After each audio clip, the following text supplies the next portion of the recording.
মাঝে মাঝে মনে হয় জীবনে মেয়ে হয়ে জন্ম নেওয়াটাই যেন পাপ করেছি।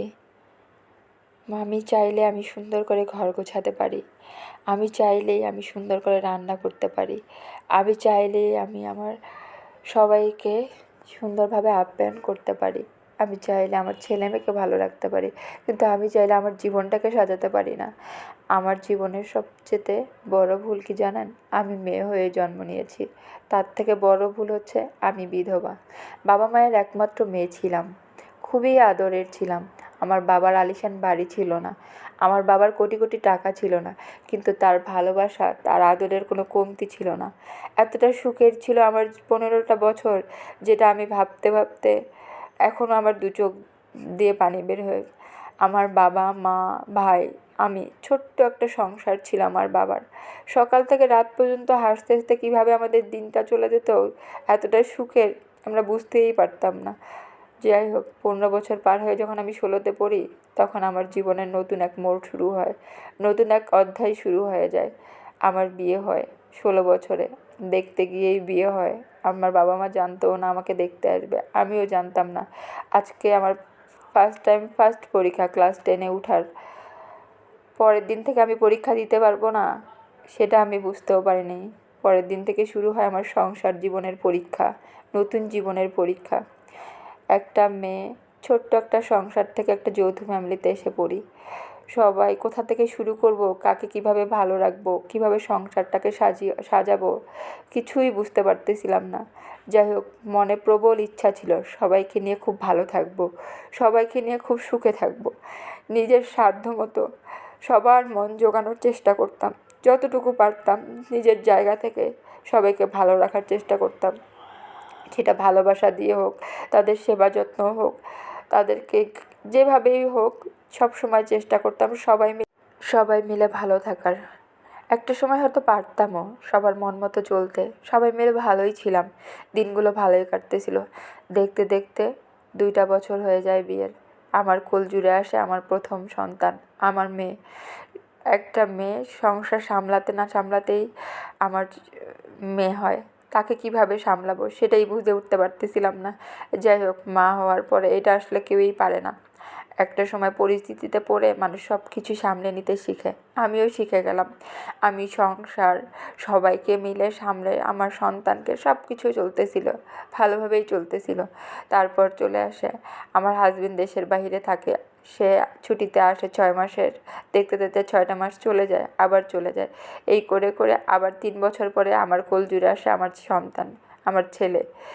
এই করতে করতে এই সংসার জীবন, সে আসে যায়, সব কিছুই সামলে নিতে নিতে দিনের পর দিন, বছরের পর বছরগুলো কীভাবে যেন কেটে যায়। তারপরে চলে আসে আমার জীবনের সবচেয়ে বড় ঝড়, যে ঝড়টার জন্য আমি কখনোই প্রস্তুত ছিলাম না।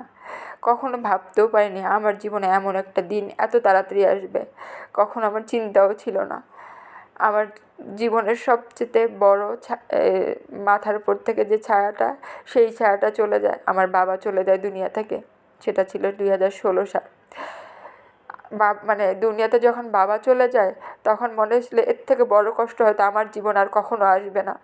মনে হয় এইটাই আমার জীবনের সবচেয়ে বড় কষ্টের একটা দিন। ওই দিনটার কথা এখনও মনে হলে আমি নিজেকে সামলা রাখতে পারি না।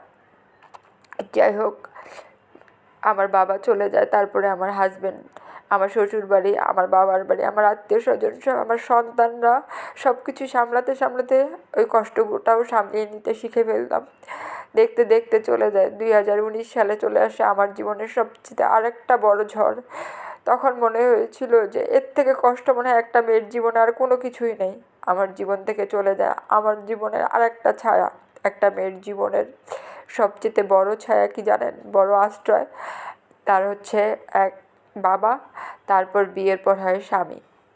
আমার জীবন থেকে 2টা ছায়াই যেন আমার মাথার উপর থেকে চলে যায়। প্রথমে যায় আমার বাবা, তারপর যায় আমার স্বামী, তারপরে শুরু হয় আমার জীবনের কঠিন থেকে কঠিন অধ্যায়। কিন্তু মনে হচ্ছে প্রতিটা মুহূর্ত আমার জন্য যেন বেঁচে থাকাটা কষ্টকর হয়ে যাচ্ছিল।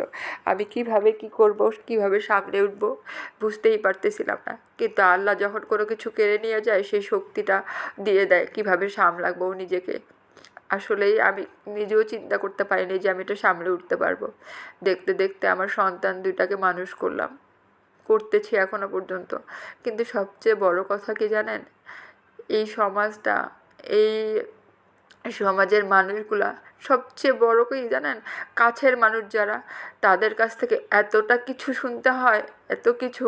তারা সাপোর্ট দিবে কি, তাদের কথায় মাঝে মাঝে মানে এমন একটা জায়গায় গিয়ে আঘাত লাগে, মনে হয় যে তখন ওই কথাগুলোর থেকে মৃত্যুটা মনে হয় বেছে নেওয়া সবচেয়ে সহজ হয়ে যায়।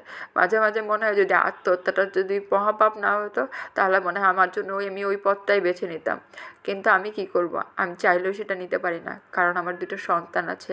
আমি যে মা, আমি চাইলেও অনেক কিছু করতে পারি না, কারণ আমার দুটো সন্তান আছে, তাদেরকে দেখতে হয় আমাকে। তাদের, আমি যদি চলে যাই, তাদের তো এক ছায়া চলে গেছে, তাদের বাবা। আমি চলে গেলে তাদেরকে সামলাবে কীভাবে জানি না। আজকে বুকের ভিতরটা অনেক চাপা কষ্ট জমে আছে। মনে হচ্ছে মন খুলে যদি কাঁদতে পারতাম তাহলে হয়তো শান্তি পারতাম। অনেক কিছু বলতে ইচ্ছা করতেছে, কিন্তু পারতেছি না। আবার কোনো কিছু খারাপ লাগলে সবাই ক্ষমার দৃষ্টিতে দেখবেন।